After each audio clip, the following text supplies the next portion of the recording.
Shalom. Puji Tuhan. Dimanapun Bapak Ibu berada, saya berdoa semoga semua baik-baik, semua sehat-sehat, semua tetap kuat dalam Yesus Kristus Tuhan. Hari ini Bapak Ibu kita akan belajar satu topik yang menarik tentang peperangan rohani. Apa itu peperangan rohani? Untuk lebih dalamnya, mari kita bersatu dalam doa. Tuhan Yesus yang baik, kami bersyukur buat hari ini. Kami boleh bisa mendengar firman-Mu. Biar firman ini bukan hanya masuk dalam pikiran kami saja, tapi beri kami kemampuan untuk melakukan firman-Mu. Allah Roh Kudus, ajari kami untuk mengerti kebenaran-Mu dan hidup dalam kebenaran firman Tuhan. Dalam nama Yesus Kristus Tuhan. Amin. Puji Tuhan Bapak Ibu. Ada begitu banyak hal yang tidak kita lihat, tapi terjadi di dalam alam roh. Peperangan rohani itu bermanifestasi di dalam bentuk nyata. Hari ini kita akan belajar apa itu peperangan rohani. Kita buka di dalam Kejadian pasal 3. Kejadian pasal 3 ayat pertama sampai yang ke-9. Kejadian pasal 3 ayat pertama sampai ke-9. Saya bacakan. Adapun ular ialah yang paling cerdik dari segala binatang di darat yang dijadikan oleh Tuhan Allah. Ular itu berkata kepada perempuan itu, "Tentulah Allah berfirman, semua pohon dalam taman ini jangan kamu makan buahnya, bukan?" Lalu sahut perempuan itu kepada ular itu, "Buah pohon-pohonan dalam tanaman ini boleh kami makan, tetapi tentang buah pohon yang ada di tengah-tengah, Allah berfirman, jangan kamu makan ataupun rabah buah itu, nanti kamu mati." Ayat 4, tetapi ular itu berkata kepada perempuan itu, "Sekali-kali kamu tidak akan mati, tetapi Allah mengetahui bahwa waktu kamu memakannya, matamu akan terbuka, kamu akan menjadi seperti Allah, tahu tentang yang baik dan yang jahat." Perempuan itu melihat bahwa buah pohon itu baik untuk dimakan dan sedap kelihatannya, lagi pula pohon itu menarik hati karena memberi pengertian. Lalu ia mengambil dari buahnya dan dimakannya dan diberikannya kepada suaminya yang bersama-sama dengan dia, dan suaminya pun memakannya. Maka terbukalah mata mereka berdua dan mereka tahu bahwa mereka telanjang. Lalu mereka menyematkan daun pohon ara dan membuat cawan. Ayat 8, ketika mereka mendengar bunyi langkah Tuhan Allah yang berjalan-jalan dalam taman itu, pada waktu hari sejuk, bersembunyilah manusia itu dan istrinya terhadap Tuhan Allah di antara pohon-pohonan dalam taman. 9, tetapi Tuhan Allah memanggil manusia itu dan berfirman kepadanya, "Di manakah engkau?" Peperangan rohani itu bukan peperangan yang secara fisik yang kita bisa lihat. Peperangan rohani dimulai karena adanya pertengkaran, karena ada permusuhan antara iblis, di mana iblis adalah malaikat yang betul-betul ingin disembah, sehingga Allah mengusir dia dari keberadaannya. Disitulah iblis melihat bahwa Allah menciptakan manusia serupa dengan gambarnya, dan makhluk satu-satunya di dunia yang serupa dengan gambar Allah adalah manusia. Kenapa iblis ingin manusia tidak lagi mengikuti kehendak Allah? Kita lihat Bapak Ibu, saudara sekalian, peperangan rohani terjadi itu karena ada iblis yang dimana dia tidak suka akan manusia serupa dengan gambar Allah, dimana manusia tidak lagi boleh mengikuti kehendak Allah, dimana manusia tidak lagi boleh menyembah Allah. Iblis sungguh-sungguh makhluk penggoda. Kita lihat Bapak Ibu, mengapa terjadinya peperangan rohani. Peperangan rohani terjadi itu bukan karena maunya manusia, tapi karena ada di mana si jahat, yaitu iblis, yang ingin menggagalkan rencana Allah atas manusia. Dan dia berhasil. Peperangan rohani terjadi pertama kali di Taman Eden, taman yang diciptakan oleh Allah, taman yang dibuat dengan begitu indah. Dan Tuhan ciptakan manusia yang sempurna, serupa dengan gambar Allah, di mana manusia diberikan kuasa dan otoritas untuk memanage, mengatur, memelihara. Tapi suatu saat manusia diizinkan Allah untuk bertemu dengan, dalam tanda kutip, iblis, yang dalam ayat ini di mana iblis memakai ular. Kita lihat mengapa terjadi peperangan rohani. Yang pertama, kita lihat ayat yang pertama. Ayat pertama berkata begini: adapun ular ialah yang paling cerdik dari segala binatang di darat yang dijadikan oleh Tuhan Allah. Ular itu berkata kepada perempuan itu, tentulah Allah berfirman, semua pohon dalam taman ini jangan kau makan buahnya, bukan? Yang pertama, mengapa terjadinya peperangan rohani? Yang pertama, karena iblis tidak suka. Karena iblis tahu bahwa manusia serupa dengan gambar Allah. Dan iblis ingin menghancurkannya. Karena manusia serupa dengan gambar Allah, itu membuat iblis akhirnya ingin menghancurkan rencana Allah. Waktu Tuhan menciptakan manusia, Dia berkata sangat amat baik. Itu kalimat yang begitu mengagumkan untuk seorang manusia. Di antara semua ciptaan, binatang, tumbuhan, dan seluruh semesta alam. Tapi manusia tetap mempunyai tubuh yang daging adanya. Di mana tubuh ini 100% diberikan otoritas. Dan iblis tahu bagaimana caranya menggoda manusia. Jadi Bapak Ibu Saudara sekalian, jangan kita menganggap peperangan rohani sudah dikenangkan oleh Yesus. Apa yang dimenangkan Yesus? Yesus telah memenangkan kuasa dari kutuk dosa. Tetapi manusia harus hidup dalam apa? Dalam dunia yang berdosa. Makanya manusia harus bergantung sama Tuhan.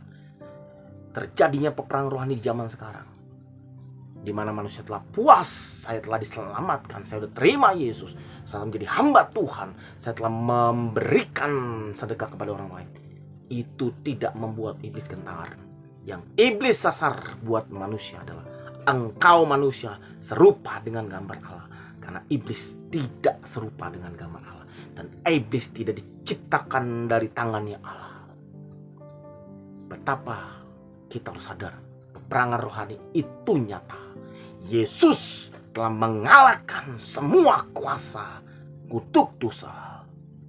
Tetapi yang jadi masalah, mengapa kita harus berperang secara rohani? Karena setelah kita meninggal, roh kita kembali kepada Sang Pencipta.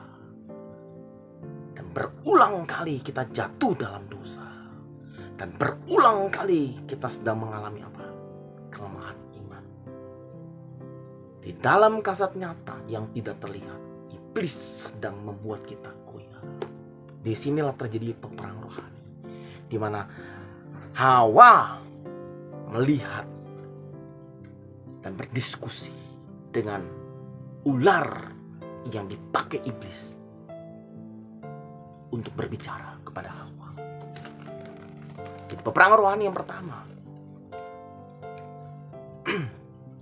terjadi karena iblis tidak suka bahwa manusia adalah serupa dengan gambar Allah, bahwa manusia adalah biji matanya Allah, bahwa manusia adalah makhluk yang paling sempurna. Itu yang pertama. Jadi kita harus sadar Bapak Ibu, bahwa dimanapun engkau berada, di zaman sekarang, siapapun engkau yang namanya manusia, engkau adalah serupa dengan gambar Allah. Apa yang serupa? Wajahnya kah? Fisiknya kah? Yang serupa adalah bentuk apa? Karakter Allah, sifat ilahi. Dan iblis mengacaukan setelah manusia jatuh dalam dosa. Tadi dikatakan manusia telah hancur, kemuliaan Allah telah hilang, dan setan telah sepertinya berhasil menghancurkan rencana Allah. Tapi kita harus sadar Bapak Ibu, bahwa itu ada siasat setan yang membuat kita tidak lagi fokus kepada apa yang Tuhan mau. Yang kedua, peperangan rohani terjadi. Kita lihat ayat yang kedua dan ketiga. Ayat kedua, Kejadian 3 ayat 2. Lalu sahut perempuan itu kepada ular itu, buah pohon-pohon dalam taman ini boleh kami makan, tetapi tentang pohon yang ada di tengah-tengah taman, Allah berfirman, jangan kamu makan atau rabah pohon itu, nanti kamu mati.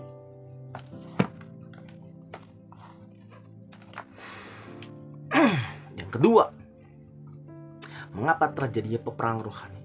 Karena manusia sesungguhnya diberikan kuasa lebih dari semua makhluk yang diciptakan. Manusia diberikan kuasa untuk mengatur, untuk memelihara. Itu kuasa yang iblis rasa iri sekali. Kenapa? Bagaimana manusia bisa membuat semua makhluk selaras? Karena manusia pada saat itu, sebelum dia jatuh dalam dosa, manusia adalah wakil Allah di dunia. Nah, ini yang menarik Bapak Ibu Saudara sekalian. Peperangan rohani yang kedua. Mengapa terjadi peperangan rohani? Karena manusia diberikan kuasa. Manusia diciptakan Allah. Manusia diberikan otoritas. Tapi iblis tidak suka manusia menjalankan kehendak Allah. Hal ini tidak mudah Bapak Ibu Saudara sekalian.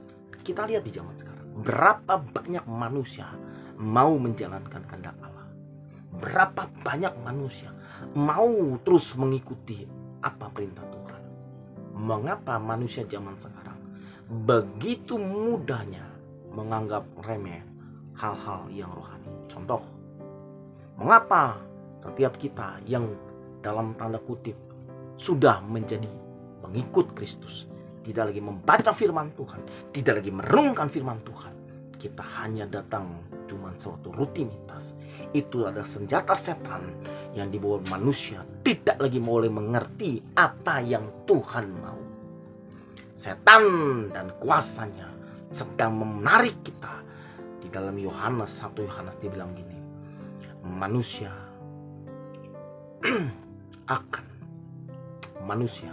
akan mencintai diri. Ini bagaimana Paulus berkata seperti itu.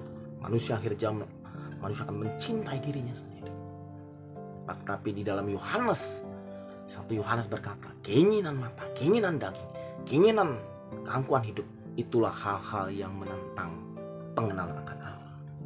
Jadi akhir dari hidup manusia adalah manusia harus kembali menyembah Allah, mengenal Allah, melakukan kehendak Allah. Tetapi setan dan kuasanya tidak mau manusia memakai otoritas. Makanya pada waktu di ayat kedua, ketika dia diajak bicara, manusia tidak bicara kepada iblis. Yang berbicara adalah Hawa. Hawa tidak mendengar langsung dari Allah perintah. Hawa mendengar dari Adam. Di saat itu harusnya Adam melarang. Tetapi berapa banyak ketika ada begitu banyak dosa, kita tidak lagi berani mendengar, kita tidak lagi menegur, menasehati, dan kita membiarkan dan akhirnya binasa. Hawa pada saat dia bicara dengan yang namanya ular, dia tidak sadar bahwa dia sedang berkata yang tidak tepat. Perhatiin baik-baik ayat yang kedua.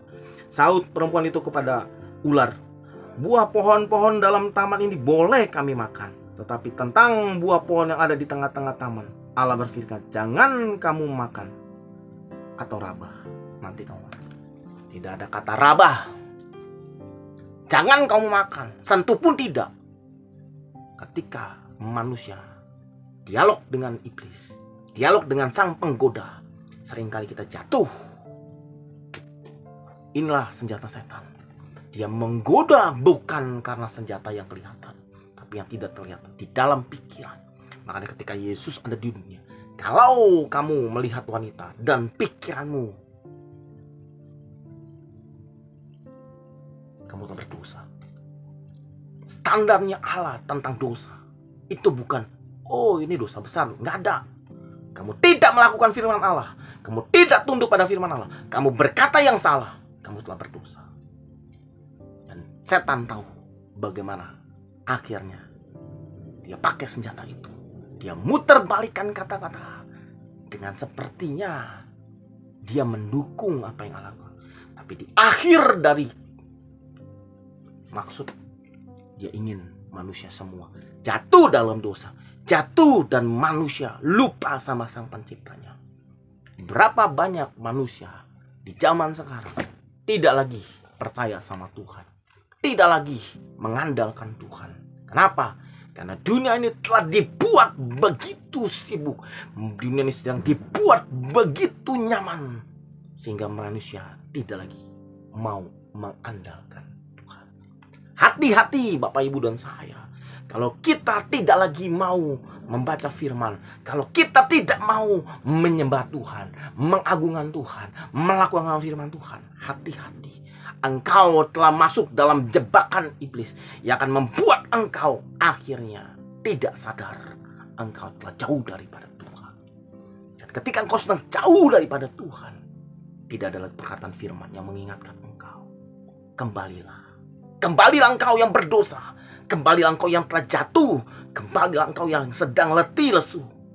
Makanya waktu Yesus ada di dunia, dia berkata, hai kamu yang letih lesu dan berberat-berat, datang kepadaku. Aku akan memberikan kamu kekuatan, kesangkaran. Hanya kepada Dialah sumber segalanya. Ia akan memampukan kita mampu melewati peperangan rohani. Peperangan rohani termanifestasi dengan apa yang kita ucapkan. Waktu iblis tahu ada hal-hal yang manusia tidak tahu, di mana manusia tidak memahami 100% firman Allah, dia serang dengan ayat yang diputar balikan sehingga manusia jatuh dalam peperangan rohani ini. Tidak hanya hari ini, pada waktu Yesus ada di dunia, Yesus mengalami peperangan rohani yang begitu tidak mudah.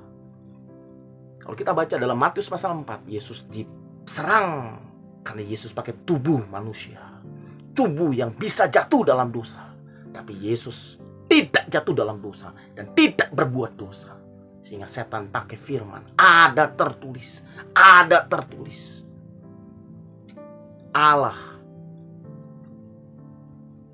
yang memberikan kepada kita juru selamat, bukan berarti kita hidup tidak lagi baca firman, kita tidak lagi mendengar firman Tuhan, kita tidak lagi ke gereja, kita tidak lagi melayani Tuhan. Itu siasat setan. Karena Tuhan tidak ciptakan manusia untuk menyembah dirinya sendiri. Untuk apa? Untuk membuat nyaman. Manusia diciptakan untuk kemuliaan Tuhan. Setelah manusia jatuh dalam dosa, kecenderungan manusia berbuat dosa.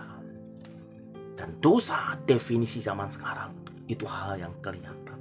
Tapi sesungguhnya dosa itu hal-hal yang tidak kelihatan, yang begitu sulitnya standarnya Allah. Karena itu Bapak Ibu Saudara sekalian, siapakah manusia di dunia ini yang tidak berdosa? Siapakah tokoh-tokoh agama yang tidak berdosa? Siapakah di seluruh semesta alam ini yang tidak berbuat dosa? Dan bagaimana dosa itu membuat manusia jauh dari Allah, sehingga kehendak Allah tidak terjadi. Karena dosalah manusia akhirnya merusak alam. Karena dosalah manusia akhirnya menjadi liar. Karena itu Bapak Ibu dan saya, kembalilah kepada firman yang mengingatkan engkau. Engkau adalah ciptaan Allah yang sempurna, yang harus menjalankan kehendak Allah.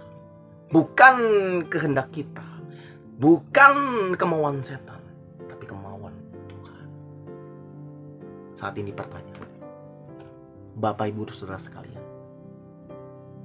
sudah berapa lama engkau tidak melakukan kehendak Allah? Sudah berapa lama engkau tidak memikirkan apa yang menyenangkan hati Tuhan? Hari ini Firman Tuhan mengingatkan Bapak, Ibu, dan saya. Kembali hai engkau yang terhilang. Mungkin engkau telah melayani dan engkau kecewa dengan banyak hamba Tuhan. Mungkin engkau telah bergiat bekerja baik-baik, tapi tidak ada orang menghargai. Dengar baik, di dunia ini mungkin ada begitu banyak orang-orang yang awalnya menggebu-gebu, tapi karena satu dua hal yang Tuhan izinkan, dia harus mengalami peperangan rohani. Dia kecewa, dia sakit hati, dia terluka, dia kepahitan. Akhirnya dia bilang, gak lagi gereja-gerejaan, gak lagi kenal Tuhan, gak lagi mau masuk Kristen. Apa itu? Saya bisa pindah ke agama A karena dia punya fasilitas A, B, C, D, E, F, G. Tapi pertanyaannya, di luar Yesus, engkau tidak bisa berbuat apa-apa.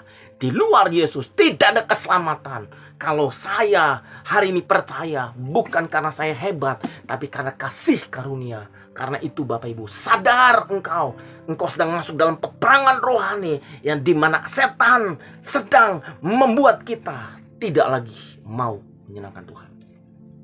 Buang sakit hatimu, ampuni orang yang membencimu. Dan ingat, ada begitu banyak orang-orang yang membutuhkan uluran tangan kita yang sudah percaya Yesus. Bahkan kau yang sudah percaya Yesus, yang sudah tawar karena dihianati, karena disakiti, karena dibenci, karena dilukai, minta kekuatan daripada Tuhan supaya kau memampukan engkau, supaya bisa menang dalam peperangan rohani ini. Yang ketiga Bapak Ibu, peperangan rohani terjadi karena, kita lihat ayat 9. Tapi Tuhan Allah memanggil manusia itu dan berfirman kepadanya, di manakah engkau?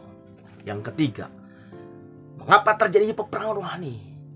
Karena manusia mempunyai hubungan dengan Allah. Kenapa ini terjadi? Karena setan adalah makhluk roh yang dulunya menyembah Tuhan. Karena kesombongan, karena ingin disembah, karena keegoisan, dibuang dari Allah. Dan dia ingat betapa indahnya tinggal dengan Allah. Tapi karena dosa yang dibuat dan pelanggaran yang dibuat, membuat dia tidak lagi dalam hadirat Allah. Dan ini yang sedang dia buat. Peperangan rohani terjadi karena manusia punya hubungan dengan Allah. Manusia diciptakan oleh Allah, itu spesial. Ketika manusia dibentuk dari tangannya sendiri, dia hembuskan nafas roh kehidupan dulu. Siapapun engkau manusia, engkau bisa hidup karena ada roh Allah dalam hidup. Apapun agamamu, tapi Alkitab berkata, ketika manusia diciptakan, Allah yang menghembuskan nafas, jadi hiduplah. Kembali pertanyaannya, ketika kita akan mengakhiri hidup, akan meninggalkan dunia, kemanakah kita? Apakah agama menjamin kita akan kembali kepada Tuhan? Saya membaca Alkitab, ada satu jaminan di mana keselamatan kekal ada di dalam Yesus Kristus. Kalau engkau tidak percaya, Alkitab berkata, binasalah engkau. Kenapa engkau tidak percaya? Engkau ingin supaya masuk akal. Kalau Tuhan dipikirkan hanya sekedar masuk akal, itu Tuhan yang bisa kamu atur. Justru karena Tuhan tidak masuk akal, kamu harus belajar tunduk dan percaya. Peperangan rohani yang ketiga terjadi. Kenapa bisa terjadi peperangan rohani? Karena setan tahu manusia punya hubungan dengan Allah. Bagaimana tadi bicara Allah berjalan, Allah memanggil manusia, di manakah engkau? Setelah Adam dan Hawa makan buah pengetahuan baik dan jahat, Tuhan tidak usir, tapi Tuhan masih ingin berbicara. Berapa banyak Bapak Ibu dan saya, ketika kita jatuh dalam dosa, kita tidak lagi menghampiri Tuhan. Kenapa? Karena kita ditaruh intimidasi itu. Engkau tidak layak, engkau berdosa, Tuhan gak berkenan. Itu salah. Memang kita telah melakukan pelanggaran, tapi Alkitab berkata, jikalau engkau, 1 Yohanes 1 ayat 9, mengaku dosamu, Tuhan itu, maka Ia setia dan adil, sehingga Ia mengampuni engkau dan menyucikan engkau. Satu-satunya ayat di dunia ini yang menjamin dosamu dihapuskan hanya di dalam Kristus Yesus. Pertanyaannya, maukah engkau kembali? Maukah engkau sadar bahwa peperangan ini ada, dan bukan untuk siapa-siapa, untuk kita sendiri, untuk terus mempunyai hubungan dengan Allah. Jadi Bapak Ibu, peperangan rohani terjadi karena setan tidak menyukai akan apa yang Tuhan buat. Yang pertama, manusia serupa dengan gambar Allah. Yang kedua, karena manusia bukan hanya serupa, diberikan kuasa, otoritas untuk menjalankan apa yang Tuhan berikan ciptaan di dunia. Yang ketiga, karena manusia mempunyai hubungan dengan Allah, dan setan ingin memutuskan hubungan itu. Karena itu Bapak Ibu, sadar buat Bapak Ibu dan saudara, peperangan rohani itu nyata, memang sudah dikalahkan di dalam Yesus. Sehingga peperangan rohani itu bisa dimenangkan hanya di dalam Yesus Tuhan. Karena Yesuslah satu-satunya yang telah menyelesaikan semua hukum Tuhan. Tidak ada lagi. Dan banyak orang menolak Dia. Buat saya itu wajar, karena tidak mudah mengenal Allah. Karena Allah tidak pernah kelihatan, dan Allah tidak bisa dipikirkan dengan begitu mendetil. Karena itu belajarlah taat, percayalah firman Tuhan. Ada beberapa orang yang terus menggali, akhirnya dia menemukan Tuhan. Ada beberapa orang baru mengalami kejadian, baru ingat Tuhan. Bersyukur kita yang masih ada di dunia ini. Ingat Bapak Ibu, saudara sekalian, peperangan rohani ini nyata. Karena itu sadarlah, berjaga-jagalah lawan kita, iblis. Iblis sedang menggoda kita di kapanpun, dimanapun, saat apapun. Tapi kita bisa melawannya dengan iman yang teguh. Iman itu adalah firman Allah, firman yang betul-betul kita pahami, kita resapi, punya kuasa dan otoritas. Kita bisa mengusir kuasa setan dalam hidup kita. Karena itu Bapak Ibu saudara sekalian, siapapun engkau yang mendengar berita ini, kembalilah engkau yang telah jauh daripada Tuhan. Kembalilah engkau yang telah jatuh daripada Tuhan. Kembalilah engkau yang telah menganiaya umat Tuhan. Kembalilah engkau yang telah murtad. Kembalilah engkau orang-orang yang tidak lagi mau mengikuti Tuhan Yesus. Selama engkau ada di dunia ini, ada begitu banyak kesempatan. Tuhan mau manggil kamu. Pertanyaannya, maukah engkau kembali?